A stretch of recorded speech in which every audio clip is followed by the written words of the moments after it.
ناظرین السلام علیکم ورحمۃ اللہ وبرکاتہ۔ میں زبیر ہاشمی فرمان الہی میں آپ سبھی ناظرین کا خیر مقدم کرتا ہوں۔ آج آپ کی خدمت میں سورہ بقرہ کی آیت نمبر 104 سے 129 تک کی تلاوت اور اس کا ترجمہ پیش کیا جائے گا۔ روزانہ ہم قرآن پاک کی تلاوت اور اس کا ترجمہ پیش کرتے ہیں، کیونکہ قرآن پاک کے پڑھنے اور اس کے سننے کے وقت اس بات کو پیش نظر رکھیں کہ ہمارے دل و دماغ اسی کی طرف متوجہ رہیں اور الفاظ و معنی پر غور کریں تاکہ ہمیں اپنی زندگی گزارنے کا صحیح طریقہ معلوم ہو جائے۔ آج کی تلاوت کی جانے والی آیتوں کے نازل ہونے کی وجہ یہ ہے کہ اللہ تعالیٰ ان آیتوں میں اپنے بندوں سے حضور پاک صلی اللہ علیہ وسلم سے گفتگو کرنے کا طریقہ بتلا رہا ہے۔ صحابہ اکرام رضوان اللہ تعالی علیہم اجمعین بھرے مجمعے میں جب کبھی دور رہتے اور کسی بات کو مکمل طور پر سمجھ نہ پاتے تو فوراً یہ فرماتے راعنا یا رسول اللہ۔ راعنا کے معنی آتے ہیں کہ ہماری رعایت فرمائیے، یعنی اے اللہ کے رسول صلی اللہ علیہ وسلم ہم بات کو اچھی طرح سمجھ نہ پائے ہیں، ہماری رعایت فرمائیے۔ تو اب یہی لفظ یہود کی عبرانی زبان میں بے ادبی کے معنی میں استعمال ہوتا تھا، تو اللہ تعالیٰ نے حکم نازل فرمایا اور یہ فرمایا ہے کہ اے لوگو میرے حبیب کی شان میں ایسا لفظ بھی استعمال نہ کرو جو کسی اور زبان میں بے ادبی کے معنی میں استعمال ہوتا ہو، اور اللہ فرماتا ہے کہ تم میرے حبیب کی زبان سے نکلے ہوئے الفاظ کو غور سے سنو تاکہ دوبارہ پوچھنے کی نوبت ہی نہ آنے پائے۔ تو آئیے مزید جانکاری کے لیے سنتے ہیں تلاوت کلام پاک اور اس کا ترجمہ۔ اعوذ باللہ من الشیطان الرجیم، بسم اللہ الرحمن الرحیم۔ شروع کرتا ہوں اللہ کے نام سے جو بڑا مہربان نہایت رحم والا ہے۔ یا ایہا الذین آمنوا لا تقولوا راعنا وقولوا انظرنا واسمعوا وللکافرین عذاب علیم۔ اے لوگوں جو ایمان لائے ہو، رائنا نہ کہا کرو بلکہ انظرنا کہو اور توجہ سے بات کو سنو، یہ کافر تو عذاب علیم کے مستحق ہیں۔ ما يود الذين كفروا من أهل الكتاب ولا المشركين أن ينزل عليكم من خير من ربكم والله يختص برحمته من يشاء والله ذو الفضل العظيم۔ یہ لوگ جنہوں نے دعوت حق کو قبول کرنے سے انکار کر دیا ہے، خواہ اہل کتاب میں سے ہوں یا مشرک ہوں، ہرگز یہ پسند نہیں کرتے کہ تمہارے رب کی طرف سے تم پر کوئی بھلائی نازل ہو، مگر اللہ جس کو چاہتا ہے اپنی رحمت کے لیے چن لیتا ہے اور وہ بڑا فضل فرمانے والا ہے۔ ما ننسخ من آیت او ننسها نأتی بخیر منها او مثلها ألم تعلم أن الله على كل شيء قدير۔ ہم اپنی جس آیت کو منسوخ کر دیتے ہیں یا بھلا دیتے ہیں اس کی جگہ اس سے بہتر لاتے ہیں یا کم از کم ویسی ہی۔ کیا تم جانتے نہیں ہو کہ اللہ ہر چیز پر قدرت رکھتا ہے؟ ألم تعلم أن الله له ملك السماوات والأرض وما لكم من دون الله من ولي ولا نصير۔ کیا تمہیں خبر نہیں کہ زمین اور آسمانوں کی فرما روائی اللہ ہی کے لیے ہے اور اس کے سوا کوئی تمہاری خبر گیری کرنے اور تمہاری مدد کرنے والا نہیں ہے؟ ام تريدون ان تسألوا رسولكم كما سئل موسى من قبل ومن يتبدل الكفر بالإيمان فقد ضل سواء السبيل۔ پھر کیا تم اپنے رسول سے اس قسم کے سوالات اور مطالبے کرنا چاہتے ہو جیسے اس سے پہلے موسیٰ سے کیے جا چکے ہیں؟ حالانکہ جس شخص نے ایمان کی روش کو کفر کی روش سے بدل لیا وہ راہ راست سے بھٹک گیا۔ وَدَّ كَثِيرٌ مِّنْ أَهْلِ الْكِتَابِ لَوْ يَرُدُّونَكُم مِّن إيمانكم كفارا حسدا من عند أنفسهم من بعد ما تبين لهم الحق فاعفوا واصفحوا حتى يأتي الله بأمره إن الله على كل شيء قدیر۔ اہل کتاب میں سے اکثر لوگ یہ چاہتے ہیں کہ کسی طرح تمہیں ایمان سے پھیر کر پھر کفر کی طرف پلٹ لے جائیں، اگرچہ حق ان پر ظاہر ہو چکا ہے، مگر اپنے نفس کے حسد کی بنا پر تمہارے لیے ان کی یہ خواہش ہے۔ اس کے جواب میں تم عفو و درگزر سے کام لو یہاں تک کہ اللہ خود ہی اپنا فیصلہ نافذ کر دے۔ مطمئن رہو کہ اللہ ہر چیز پر قدرت رکھتا ہے۔ وَأَقِيمُوا الصَّلَاةَ وَآتُوا الزَّكَاةَ وَمَا تُقَدِّمُوا لِأَنفُسِكُم مِّنْ خَيْرٍ تَجِدُوهُ عِندَ اللَّهِ إِنَّ اللَّهَ بِمَا تَعْمَلُونَ بَصِيرٌ۔ نماز قائم کرو اور زکوٰۃ دو، تم اپنی عاقبت کے لیے جو بھلائی کما کر آگے بھیجو گے اللہ کے ہاں اسے موجود پاؤ گے، جو کچھ تم کرتے ہو وہ سب اللہ کی نظر میں ہے۔ وَقَالُوا لَن يَدْخُلَ الْجَنَّةَ إِلَّا مَن كَانَ هُودًا أَوْ نَصَارَىٰ تِلْكَ أَمَانِيُّهُمْ قُلْ هَاتُوا بُرْهَانَكُمْ إِن كُنتُمْ صَادِقِينَ۔ ان کا کہنا ہے کہ کوئی شخص جنت میں نہ جائے گا جب تک کہ وہ یہودی نہ ہو یا عیسائی نہ ہو، یہ ان کی تمنائیں ہیں۔ ان سے کہو اپنی دلیل پیش کرو اگر تم اپنے دعوے میں سچے ہو۔ بَلَىٰ مَنْ أَسْلَمَ وَجْهَهُ لِلَّهِ وَهُوَ مُحْسِنٌ فَلَهُ أَجْرُهُ عِندَ رَبِّهِ وَلَا خَوْفٌ عَلَيْهِمْ وَلَا هُمْ يَحْزَنُونَ۔ حق یہ ہے کہ جو بھی اپنی ہستی کو اللہ کی اطاعت میں سونپ دے اور عملاً نیک راستے پر چلے، اس کے لیے اس کے رب کے پاس اجر ہے، اور ایسے لوگوں کے لیے کسی خوف یا رنج کا کوئی موقع نہیں۔ وقالت اليهود ليست النصارى على شيء وقالت النصارى ليست اليهود على شيء وهم يتلون الكتاب كذلك قال الذين لا يعلمون مثل قولهم فالله يحكم بينهم يوم القيامة فيما كانوا فيه يختلفون۔ یہودی کہتے ہیں عیسائیوں کے پاس کچھ نہیں، عیسائی کہتے ہیں یہودیوں کے پاس کچھ نہیں، حالانکہ دونوں ہی کتاب پڑھتے ہیں، اور اسی قسم کے دعوے ان لوگوں کے بھی ہیں جن کے پاس کتاب کا علم نہیں ہے۔ یہ اختلافات جن میں یہ لوگ مبتلا ہیں، ان کا فیصلہ اللہ قیامت کے روز کر دے گا۔ ومن أظلم ممن منع مساجد الله أن يذكر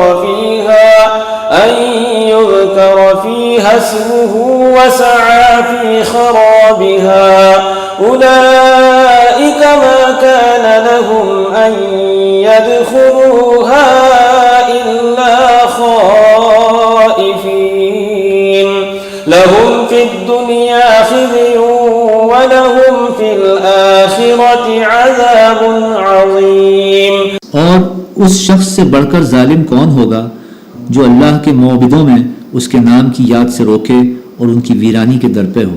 ایسے لوگ اس قابل ہیں کہ ان عبادت گاہوں میں قدم نہ رکھیں، اور اگر وہاں جائیں بھی تو ڈرتے ہوئے جائیں۔ ان کے لیے تو دنیا میں رسوائی ہے اور آخرت میں عذاب عظیم۔ وَلِلَّهِ الْمَشْرِقُ وَالْمَغْرِبُ فَأَيْنَمَا تُوَلُّوا فَثَمَّ وَجْهُ اللَّهِ إِنَّ اللَّهَ وَاسِعٌ عَلِيمٌ۔ مشرق اور مغرب سب اللہ کے ہیں، جس طرف بھی تم رخ کرو گے اسی طرف اللہ کا رخ ہے، اللہ بڑی وسعت والا اور سب کچھ جاننے والا ہے۔ وقالوا اتخذ الله ولدا سبحانه بل له ما في السماوات والأرض كل له قانتون. ان کا قول ہے کہ اللہ نے کسی کو بیٹا بنایا ہے. اللہ پاک ہے ان باتوں سے. اصل حقیقت یہ ہے کہ زمین اور آسمانوں کی تمام موجودات اس کی ملک ہیں، سب کے سب اس کے مطیع فرمان ہیں. بديع السماوات والأرض وإذا قضى أمرا فإنما يقول له كن فيكون. وہ آسمانوں اور زمین کا موجد ہے، اور جس بات کا وہ فیصلہ کرتا ہے اس کے لیے بس یہ حکم دیتا ہے کہ ہو جا، اور وہ ہو جاتی ہے. وقال الذين لا يعلمون لولا يكلمنا الله أو تأتينا آية كذلك قال الذين من قبلهم مثل قولهم تشابهت قلوبهم قد بينا الآيات لقوم يوقنون. نادان کہتے ہیں کہ اللہ خود ہم سے بات کیوں نہیں کرتا، یا کوئی نشانی ہمارے پاس کیوں نہیں آتی. ایسی ہی باتیں ان سے پہلے لوگ بھی کیا کرتے تھے. ان سب کی ذہنیتیں ایک جیسی ہیں. یقین لانے والوں کے لیے تو ہم نشانیاں صاف صاف نمایاں کر چکے ہیں. تلاوت کلام پاک اور اس کے ترجمے کا سلسلہ جاری رہے گا. آئیے یہاں لیتے ہیں ایک چھوٹا سا وقفہ. وقفے کے بعد آپ سبھی کا ایک بار پھر خیر مقدم ہے. آج کی تلاوت کی جانے والی دیگر آیتوں میں یہ بتلایا جا رہا ہے کہ رافع اور وہب نامی دو آدمی حضور صلی اللہ علیہ وسلم کے پاس آئے اور کہنے لگے کہ ہم آپ کی بات اس وقت مان لیں گے جب آپ ہمارے سامنے آسمان سے کوئی کتاب اتاریں یا پھر ہمارے آنکھوں کے سامنے کوئی نہر جاری کریں.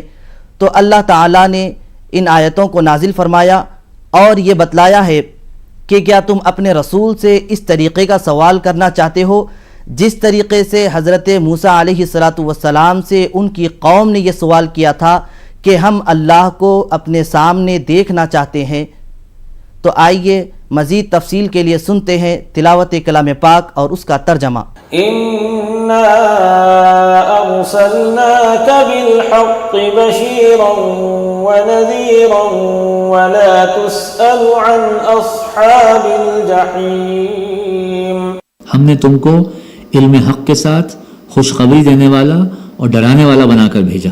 اب جو لوگ جہنم سے رشتہ جوڑ چکے ہیں ان کی طرف سے تم ذمہ دار و جواب دہ نہیں ہو. ولن ترضى عنك اليهود ولا النصارى حتى تتبع ملتهم قل إن هدى الله هو الهدى ولئن اتبعت أهواءهم بعد الذي جاءك من العلم ما لك من الله من ولي ولا نصير. یہودی اور عیسائی تم سے ہرگز راضی نہ ہوں گے جب تک تم ان کے طریقے پر نہ چلنے لگو. صاف کہہ دو کہ راستہ بس وہی ہے جو اللہ نے بتایا ہے، ورنہ اگر اس علم کے بعد جو تمہارے پاس آ چکا ہے تم نے ان کی خواہشات کی پیروی کی تو اللہ کی پکڑ سے بچانے والا کوئی دوست اور مددگار تمہارے لیے نہیں ہے. الذين آتيناهم الكتاب يتلونه حق تلاوته أولئك يؤمنون به ومن يكفر به فأولئك هم الخاسرون. جن لوگوں کو ہم نے کتاب دی ہے وہ اسے اس طرح پڑھتے ہیں جیسے کہ پڑھنے کا حق ہے. وہ اس قرآن پر سچے دل سے ایمان لے آتے ہیں، اور جو اس کے ساتھ کفر کا رویہ اختیار کریں وہی اصل میں نقصان اٹھانے والے ہیں. یا بنی اسرائیل اذکروا نعمتی التي انعمت علیکم وانی فضلتکم علی العالمین. اے بنی اسرائیل، یاد کرو میری وہ نعمت جس سے میں نے تمہیں نوازا تھا، اور یہ کہ میں نے تمہیں دنیا کی تمام قوموں پر فضیلت دی تھی. واتقوا يوما لا تجزي نفس عن نفس شيئا ولا يقبل منها عدل ولا تنفعها شفاعة شفاعة ولا هم ينصرون. اور ڈرو اس دن سے جب کوئی کسی کا ذرا کام نہ آئے گا، نہ کسی سے فدیہ قبول کیا جائے گا، نہ کوئی سفارشی آدمی کو فائدہ دے گی، اور نہ مجرموں کو کہیں سے کوئی مدد ملے گی. وَإِذِ ابْتَلَى إِبْرَاهِيمَ رَبُّهُ بِكَلِمَاتٍ فَأَتَمَّهُنَّ قَالَ إِنِّي جَاعِلُكَ لِلنَّاسِ إِمَامًا قَالَ وَمِن ذُرِّيَّتِي قَالَ لَا يَنَالُ عَهْدِ الظَّالِمِينَ. یاد کرو جب ابراہیم کو ان کے رب نے چند باتوں میں آزمایا اور وہ ان سب میں پورے اترے تو اس نے کہا میں تجھے سب لوگوں کا پیشوا بنانے والا ہوں. ابراہیم نے عرض کیا اور کیا میری اولاد سے بھی یہی وعدہ ہے؟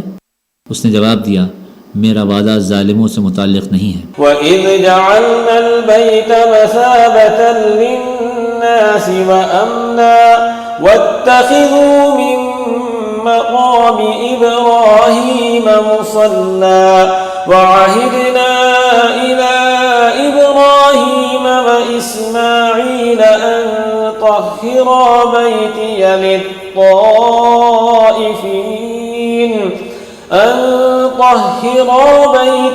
لِلطَّائِفِينَ وَالْعَاكِفِينَ وَالرُّكَّعِ السُّجُودِ. اور یہ کہ ہم نے اس گھر کعبے کو لوگوں کے لیے مرکز اور امن کی جگہ قرار دیا تھا اور لوگوں کو حکم دیا تھا کہ ابراہیم جہاں عبادت کے لیے کھڑے ہوتے ہیں اس مقام کو مستقل جائے نماز بنا لو، اور ابراہیم اور اسماعیل کو تاکید کی تھی کہ میرے اس گھر کو طواف اور اعتکاف اور رکوع اور سجدہ کرنے والوں کے لیے پاک رکھو.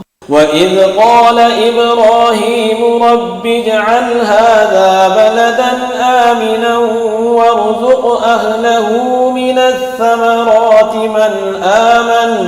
مَنْ آمَنَ مِنْهُم بِاللَّهِ وَالْيَوْمِ الْآخِرِ قَالَ وَمَن كَفَرَ فَأُمَتِّعُهُ قَلِيلًا ثُمَّ أَضْطَرُّهُ إِلَىٰ عَذَابِ النَّارِ وَبِئْسَ الْمَصِيرُ. اور یہ کہ ابراہیم نے دعا کی اے میرے رب اس شہر کو امن کا شہر بنا دے اور اس کے باشندوں میں سے جو اللہ اور آخرت کو مانے انہیں ہر قسم کے پھلوں کا رزق دے. جواب میں ان کے رب نے فرمایا اور جو نہ مانے گا دنیا کی چند روزہ زندگی کا سامان تو میں اسے بھی دوں گا مگر آخرکار اسے عذاب جہنم کی طرف گھسیٹوں گا اور وہ بدترین ٹھکانہ ہے. وَإِذْ يَرْفَعُ إِبْرَاهِيمُ الْقَوَاعِدَ مِنَ الْبَيْتِ وَإِسْمَاعِيلُ رَبَّنَا تَقَبَّلْ مِنَّا إِنَّكَ أَنتَ السَّمِيعُ الْعَلِيمُ.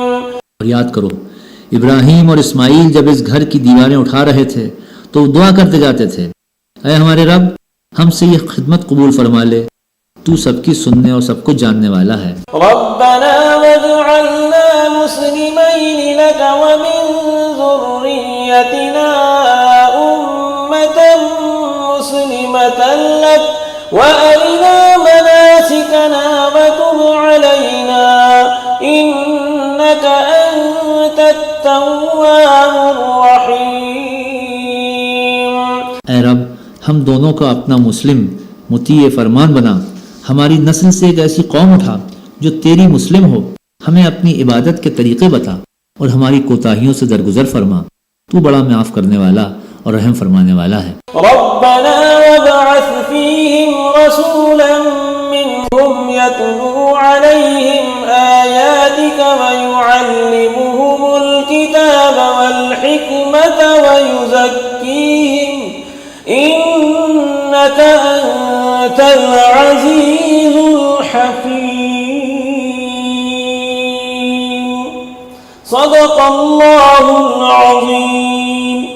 اور اے رب ان لوگوں میں خود انہی کی قوم سے ایک رسول اٹھا جو انہیں تیری آیات سنائے اور ان کو کتاب اور حکمت کی تعلیم دیں اور ان کی زندگیاں سنواریں، تو بڑا مقتدر اور حکیم ہے. آخر میں اللہ سے دعا ہے کہ ہم تمام کو اس کلام پاک پر عمل کرنے کی توفیق نصیب فرمائے اور اس کی برکتوں کو ہم پر نازل فرمائے. کل ہم دوبارہ اسی وقت تلاوت کلام پاک اور اس کے ترجمے کے ساتھ حاضر خدمت رہیں گے۔ اب ہمیں اور ہماری پوری ٹیم کو اجازت دیں۔ خدا حافظ۔